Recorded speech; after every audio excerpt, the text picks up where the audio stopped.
Всем привет! Рада приветствовать вас на нашем канале. Сегодня предлагаю приготовить очень вкусное и простое в приготовлении итальянское печенье кантуче, в составе которого используются самые простые и доступные продукты. Список всех продуктов вы сможете найти в описании под этим видео. В миску вбиваем яйца, к ним добавляем щепотку соли, сахар и все перемешиваем венчиком. Тесто здесь очень простое и миксер использовать не обязательно. Для аромата к яйцам натираем цедру апельсина. Также подойдет и цедра лимона. А если не любите цитрусовые, то этот этап можно пропустить. Здесь уже по вашему вкусу. Натираем только самый верхний оранжевый слой. Белая часть кожуры будет горчить, поэтому старайтесь ее не захватывать. Также по желанию можно добавить немного ванили или ванильного сахара. Все хорошо перемешиваем. Тесто готовится очень быстро, поэтому я сразу включаю разогреваться духовку до 180 градусов. Отдельно соединяем муку с разрыхлителем. В 2-3 этапа просеиваем к яйцам и замешиваем тесто при помощи лопатки. Еще я рекомендую приготовить очень вкусное печенье с кусочками шоколада. Оно готовится очень быстро и получается невероятно нежным, буквально тающим во рту. Рецепт уже есть на нашем канале, ссылку я оставлю в описании. Долго вымешивать тесто не нужно, как только оно стало однородным, сразу же останавливаемся. Оно должно получиться очень мягким и достаточно липким.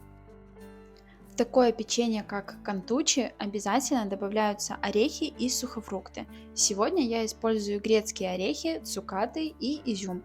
Вы можете использовать свои добавки, например, миндаль, фундук, сушеную клюкву или кусочки шоколада. Здесь уже как вам захочется.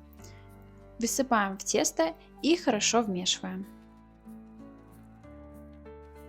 Так как тесто получается достаточно липкое, для удобства руки смачиваем холодной водой, делим тесто на две части и формируем батончики.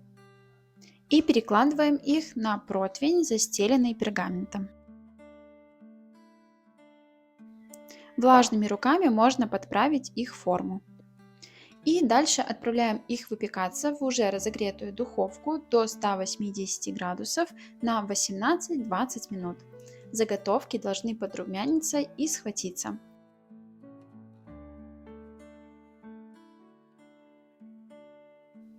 Оставляем их буквально на 5 минут немного остыть, затем аккуратно переносим на досочку и нарезаем острым ножом толщиной примерно в 2 см. Советую брать именно острый нож, чтобы он легко разрезал все орехи и сухофрукты, а не тянул их за собой, иначе печенье просто раскрошится. Старайтесь не пилить ножом, а отрезать одним резким движением. Так печенье получается более аккуратным. Нарезанные кусочки перекладываем обратно на противень, рядом друг с дружкой. Его нужно будет снова отправить в духовку, слегка подсушиться, поэтому духовку не отключаем, а просто уменьшаем температуру до 170 градусов.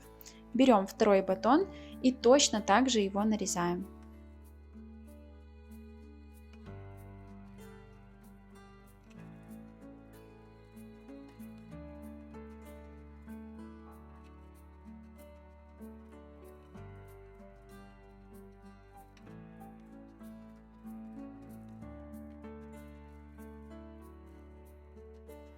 Нарезанные кусочки еще раз отправляем в духовку и подсушиваем еще около 7 минут. Оно должно слегка подрумяниться. Ну что, печенье кантучи готово, даем ему немного остыть и можно пробовать. Печенья получается очень много, оно отлично хранится в герметичном контейнере или даже в обычном пакете. Но у меня оно долго не хранится и съедается буквально за пару дней. Такой десерт отлично подходит к чашечке ароматного кофе, чая или даже со стаканом молока. По внешнему виду печенье очень похоже на наши сухарики, но оно совершенно другое как по вкусу, так и по структуре. Получается очень нежное, хрупкое и рассыпчатое. Как вы уже убедились, готовится оно очень легко, поэтому если вы его еще не пробовали, то я очень рекомендую приготовить. Уверена, вам очень понравится.